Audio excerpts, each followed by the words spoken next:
जय हिंद। आज हम पढ़ेंगे किसके बारे में? अमाशय यानी अष्टमैया के बारे में पढ़ेंगे।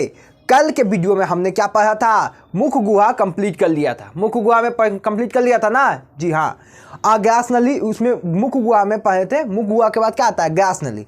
जब हम मुंह में पाचन कर लेते हैं, लार ग्रंथि भी पढ़ लिए थे। मुख गुहा में ही आता है लार ग्रंथि। और उसमें जीभ के बारे में पाचन सेंस ऑर्गन में पढ़ना है, समझ में आया? जीभ के बारे में इसमें नहीं पढ़ना है। तो मुख गुहा में बक्कल कैविटी, मुख गुहा को क्या कहते हैं? Buccal cavity. बक्कल कैविटी में हमने क्या पढ़ लिया? लार ग्रंथि पढ़ लिया। और क्या पढ़ लिया? लार ग्रंथि पढ़ लिया और तीत के बारे में पढ़ लिया। तीत उसको क्या कहेगा? अच्छा से कूचेगा, मार पूरा तोड़ेगा, पूरा तोड़ देगा और लार उसको मिला देगा, सलाइवा पूरा अच्छा से मिला देगा, समझे? और म्यूलिन मिला के उसको चिपचिपा बना देगा कि जाएगा ग्यास नली से अच्छा से नीचे से उतर जाए, समझे? अगर म्यूलिन नहीं आएगा दिक्कत हो जाएगा, अटक जाएगा भोजन, समझ आया? तो ये तो हम कल के वीडियो में हमने बता दिया था। आज हम पढ़ेंगे आपको क्या? अमाशय। तो अमाशय से पहले एक बात समझिएगा, जब हम भोजन खाएं, अच्छा से चबा लिए, समझे, उसके बाद कहाँ जाएगा? ग्यास नली में जाएगा ना जी। हाँ, तो ग्यास नली में जाएगा तो इसको बोलते हैं ग्यास नली। इंग्लिश में ग्यास नली में को बोलते हैं, ग्यास नली को इंग्लिश में क्या बोलते हैं? ओएसोफेगस। क्या बोलते हैं? ओएसोफेगस। ओएसोफेगस बोलते हैं। ग्यास नली को क्या बोलते हैं? ओएसोफेगस बोलते हैं। और ओएसोफेगस से जाता है कहाँ? अमाशय में जाता है। तो क्वेश्चन पूछेगा कि मुख गुहा और अमाशय को जोड़ने वाले रास्ते को क्या, जोड़ने वाले को क्या कहते हैं? रास्ते को क्या कहते हैं? ग्यास नली कहते हैं। इससे फूड कहाँ चला जाता है? अमाशय में चला जाता है। ये जो होता है ना, 10 इंच का होता है। हम लोग में कितना होता है? 10 इंच का लगभग कितना होता है? 10 इंच का। अब इस 10 इंच का अभी लंबाई पर भी डिपेंड करेगा कि कौन कितना लंबा है। जिराफ क्या होता है? सबसे लंबा जानवर है, तो उसका क्या होगा? ग्यास नली ओएसोफेगस क्या होगा? सबसे बड़ा होगा। हम लोग क्या होता है? हम लोग का क्या होता है? 10 इंच होता है, उसका सबसे बड़ा होता है। जिराफ देखते हैं, उसका दिखवे नहीं करता, उसको देखने पड़ता है छाता लगा के, चश्मा लगा के, वो धूपा लगता है ऊपर ना जी, तो दिख नहीं पाता है। वो बहुत ऊंचा रहता है, ऊंच से भी ऊंचा। तो ग्यास नली के समझ में आ गया होगा कितना होता है? 10 इंच होता है। कोई दिक्कत? तो पूरा हार नाल के 10 इंच कौन हो जाता है? ग्यास नली हो जाता है, समझ आया? इसके बाद भोजन कहाँ आ जाता है? अमाशय में। कहाँ जाता है? अमाशय। तो अमाशय का 3 भाग होता है। बात को ध्यान समझिएगा। अमाशय का 3 भाग होता है। ये जो अग्र भाग है, जो आगे वाला भाग है, इसे बोलते हैं कार्डियक। कार्डियक। कार्डियक क्या बोलते हैं? कार्डियक बोलते हैं। देखिए कार्डियक क्यों? देखिए हृदय क्या, हृदय होता है कार्डियक, समझे? तो हृदय के पास है इसलिए क्या बोलते हैं? कार्डियक बोलते हैं। हृदय का अध्ययन कार्डियोलॉजी कहलाता है, समझे? तो इसलिए हृदय को क्या कहलाता है? हृदय के पास है इसलिए क्या कहते हैं? इसे कार्डियक बोलते हैं। ऐसा कुछ नहीं है, याद करने के लिए है, समझा? तो क्या है ये? कार्डियक हो गया। क्या हो गया? कार्डियक। तो आगे भाग क्या कहलाता है? कार्डियक कहलाता है। ये दूसरा भाग, ये मध्य भाग होता है। ये क्या हो गया? मध्य भाग। मध्य भाग क्या कहलाता है? तो फेंडिक कहलाता है। मध्य भाग क्या कहलाता है? फेंडिक कहलाता है। मध्य भाग क्या कहलाएगा? फेंडिक कहलाएगा। और ये हो जाता है पक्ष भाग। पक्ष मतलब सबसे लास्ट में, पीछे। पक्ष मतलब पीछे, समझा? तो ये नहीं बोलता है स्कूल में बैठता था तो पिछुआ बैठतो, नहीं बोलता है, वही पिछुआ है, समझा? पिछुआ मतलब समझ में आता है ना? हाँ, चलिए। तो ये क्या हो गया? कार्डियक है, फेंडिक। और ये होता है पाइलोरिक। क्या होता है? पाइलोरिक। पाइलोरिक। पाइलोरिक। तो इतना बात समझ में आ गया होगा। तो ये हो गया cardiac, fundic, pyloric. Cardiac, fundic, pyloric. Cardiac, fundic और पाइलोरिक। कोई दिक्कत नहीं होगा। अब यहाँ पर आता है कि ये कार्डियक में आखिर इसका क्या है क्या? देखिए हम यहाँ क्या बताएं, आप याद खुद समझिएगा। खाना इसमें क्या होता है? 4 घंटा तक रहता है खाना। इसमें पाचन होता है। मुख गुहा में जैसे पाचन हो रहा था, यहाँ पे से टुकड़ा होके आएगा और टुकड़ा होके फिर यहाँ आएगा और कुछ भोजन के यहाँ पे पाचन होगा। तो पाचन होगा तो हमको मुख गुहा में हम आपको बताए थे कोई लाइसोजाइम एंजाइम था जो कीटाणुओं को मारता था। तो आगे बताइए, वहाँ पर अगर एंजाइम नहीं मरेगा, पूरा एंजाइम मर जाएगा, पूरा मतलब जो पूरा बैक्टीरिया है वो पूरा मर जाएगा? नहीं ना मरेगा जी। उसको और भी मारने के लिए ज़रूरत है कि नहीं? है कि नहीं? तो उसी के लिए कार्डियक से एगो रस निकलता है जिसको बोलते हैं, एगो ये निकलता है, HCl निकलता है, हाइड्रोक्लोरिक अम्ल निकलता है। ये क्या है? हाइड्रोक्लोरिक अम्ल है। तो एक अम्ल निकलता है जिसे बोलते हैं HCl, हाइड्रोक्लोरिक अम्ल निकलता है। तो पूछेगा कि अमाशय के किस भाग से, अमाशय के किस भाग से HCl यानी हाइड्रोक्लोरिक अम्ल निकलता है? तो किस भाग से निकलता है? तो कार्डियक से निकलता है। बात समझ आ गया होगा। अब आता है फेंडिक। क्या आता है? फेंडिक। फेंडिक में क्या होता है? फेंडिक में एक मतलब कि रुचि होता है, रुचि, रुचि मतलब समझते हैं, रुचि देखिए समझिए बात को, समझिए यहाँ पर सब समझ में आएगा। देखिए एक कांटा जैसा संरचना पाया जाता है जिसे बोलते हैं रुचि। काट में क्या यहाँ पे ऐसे ऐसे पाया जाएगा, ये कांटा जैसा संरचना, जिसको क्या बोलते हैं, रुचि बोलते हैं। अब एक बात बताइए, खाना तो पेट में पहुँच गया, उसको रखेगा ना कोई, उसको पकड़ के कोई रखेगा ना, उसको अटका के कोई रखेगा ना, तब ना ये सब HCl ये सब मिलेगा, यहाँ से रेनिन और पेप्सिन यहाँ पे मिलेगा। ऐसे कैसे मिल जाएगा, कोई उसको रखेगा ना, यहाँ से लाया, यहाँ पे दया के इधर चल गया, चल हो गया बात खत्म, ये दिक्कत हो जाएगा। उसको कोई अटकाने वाला चाहिए ना जी, उसके अटकाने वाला क्या है, रुचि है, जिसमें फेंडिक में पाया जाता है क्या, रुचि पाया जाता है, समझा। एक कांटे जैसा संरचना होता है, उसी को रुचि बोल दिया, नाम दे दिया, समझा गया ना, कोई दिक्कत। तो ये हो गया रुचि। अब इस रुचि को क्या करेगा, रखेगा। तो देखिएगा कभी कभी हम लोग खाना नहीं खाते हैं, समझा, तो खाना नहीं खाएंगे तो पेट बोलता है कि पेट में हाथी कूदा है, सॉरी हाथी बोल दिए, चूहा, समझे हाथी कैसे कूदेगा चूहा कूदता है, समझे, तो बोलता है पेट में क्या करता है, चूहा कूदता है, तो वो चूहा कूदता नहीं है, यही रुचियाँ गलता है, समझ में आया। अब बोलता है चूहा कूदता है, पेट में चूहा कैसे चल जाएगा, जब फंस जाएगा HCl उसको मार देगा, उसको दिखा है। तो क्या है, कुछ भी कहावत हो जाता है, समझे। तो कि फेंडिक में क्या पाया जाता है, रुचि। ये भोजन को क्या कहता है, अटका के रहता है। पेट में भोजन जो है ना 4 घंटा तक रहता है, उसको अच्छा से कूचता है, समझे, फिर छोटी आंत में जाता है। ऐसे फिर छोटी आंत में भेज देगा तो ऐसे पचने नहीं होगा, इसलिए वहाँ पर खूब अच्छा से कूचता है मार के पूरा, और भोजन को काय के रूप दे देता है, एकदम चिबी लिप जो होता है ना, लिप कर देता है, समझ में आया। तो यहाँ पर कितना घंटा रहता है, 4 घंटा रहता है, और इसको अटका के रखता है फेंडिक। अब आ जाता है पाइलोरिक, समझे।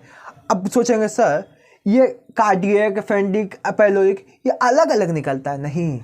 जब भोजन आएगा ना, तो भोजन आएगा तो यहीं पर अटक जाएगा, और यहीं से HCl निकलेगा, एने से रेनिन पेप्सिन निकलेगा। यहाँ पर बताते हैं क्या होता है, पैलोरिक से बताते हैं, समझा। तो सब एक साथ निकलता है, ये नहीं कि अलग अलग निकलेगा, अलग अलग नहीं निकलता है, एक साथ सब निकलता है। कि पेट में एक ही चीज ना है, यहाँ पे थोड़ा भाग में नहीं बटा हुआ, हम लोग इस भाग को बांट दिए, समझा।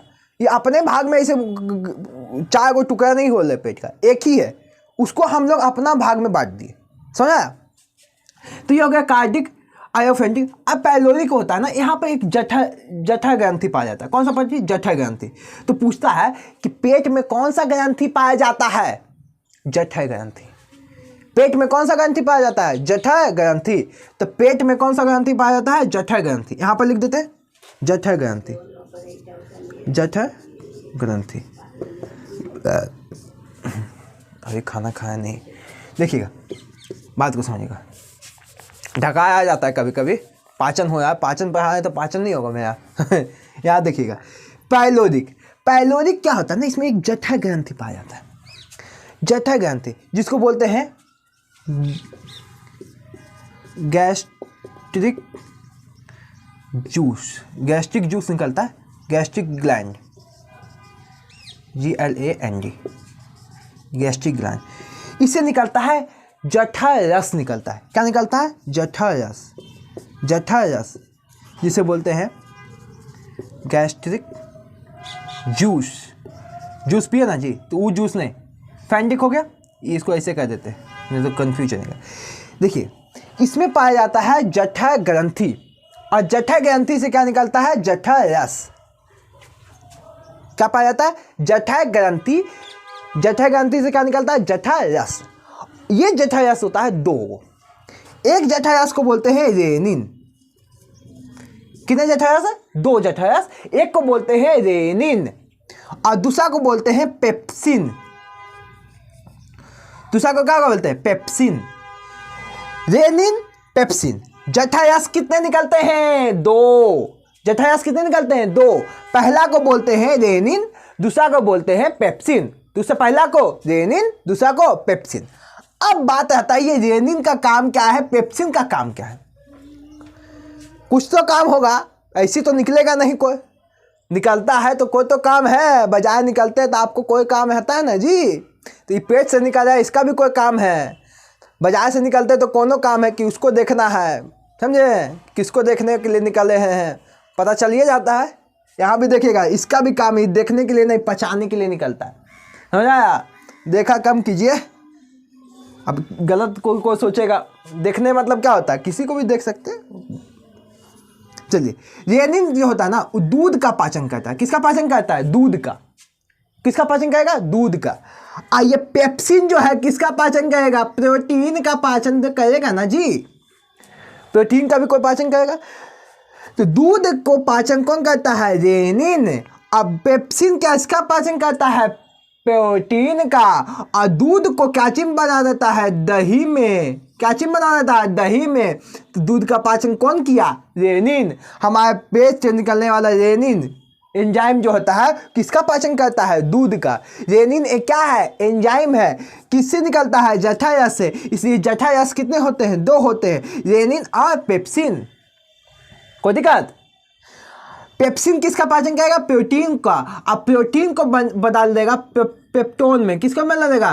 पेप्टोन में। पेप्टोन में टोन निकलता है ना, टोन निकल गया तो उसी को बोलते हैं पेप्टोन। कोई दिक्कत? तो दूध का दही लगेगा रेनिन, प्रोटीन का पाचन करेगा पेप्टोन में। पेप्सिन कहाँ से निकलता है? पाइलोरिक से निकलता है, जठर ग्रंथि से निकलता है। 2 एंजाइम निकलता है जठर ग्रंथि से। कितना एंजाइम निकलता है? 2। कोई दिक्कत? कोई दिक्कत नहीं।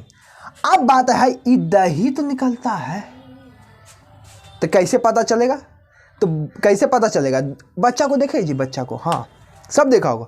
बच्चा को जब दूध पिलाते, जब वो करता है तो क्या निकलता है? दही। समझ में आया? खाइएगा मत इना कि दही बोल दिए तो हम बिना जोरन के दही मिल गया उसको खा लिए, तो खाइए ना, क्या गलती मत कीजिएगा। समझ में आया? तो बच्चा जो बोगरता है उससे क्या निकलता है? दही। तो इसका मतलब है कि दूध का पाचन कहाँ हो रहा है? पेट में ही हो रहा है। समझा? लेकिन प्रोटीन पूरा रूप से पाचन नहीं होता है। हम आपको बताए थे कि एमिनो एसिड मिल के प्रोटीन बनता है, तो इसको किस में बदलना पड़ेगा? एमिनो एसिड में बदलना पड़ेगा। तो आगे समझ में आ जाएगा, धीरे धीरे बायोलॉजी सब समझ में आ जाएगा। अब यहाँ ध्यान दीजिएगा, पेप्सिन किसका पाचन करेगा? प्रोटीन का पाचन करेगा, पेप्टोन में बदल देगा। दूध का पाचन कौन करेगा? दही पाचन करेगा। कोई दिक्कत?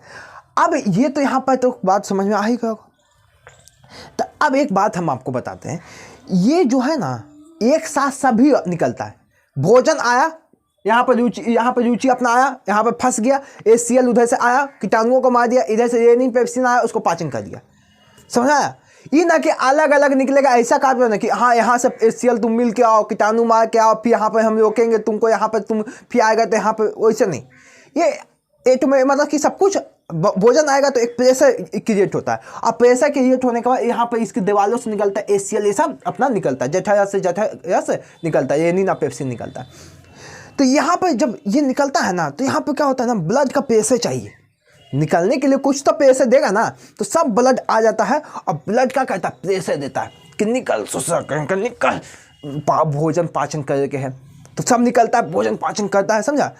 अब भोजन जब पाचन निकलने के लिए सब ब्लड आ जाएगा। अब ब्रेन में ब्लड की क्या हो जाती है? कमी मतलब कि उतना कमी नहीं, थोड़ा बहुत क्या हो जाता है? कमी हो जाता है। तो खाना खाने के बाद देखिए ब्लड इंफॉर्मेशन नहीं आ गया, इन्फॉर्मेशन आदान प्रदान नहीं होगा, ब्लड ही कर रहा है इन्फॉर्मेशन आदान प्रदान। तो जो प्रेशर देता है ना, तो वहाँ पर क्या हो जाता है? ब्लड की कमी हो जाती है ब्रेन में, और उसको लगता है कि कोई इन्फॉर्मेशन आ ही नहीं आया, कोई इन्फॉर्मेशन नहीं है, हमको सो जाना चाहिए। तो देखिएगा खाने के बाद एकदम नींद आएगा। समझे? तो अब समझ में आया क्यों नींद आता है? कोई दिक्कत? तो अब यहाँ तक तो बात समझ में आ गया क्या? तो अब आगे हम पढ़ेंगे लार्ज इंटेस्टाइन और स्मॉल इंटेस्टाइन के बारे में पढ़ेंगे, छोटी आंत बड़ी आंत के बारे में पढ़ेंगे। उसके बाद आपको ये क्या हो जाएगा? पाचन आपको समाप्त हो जाएगा। तो तब तक के लिए आपको जय हिंद।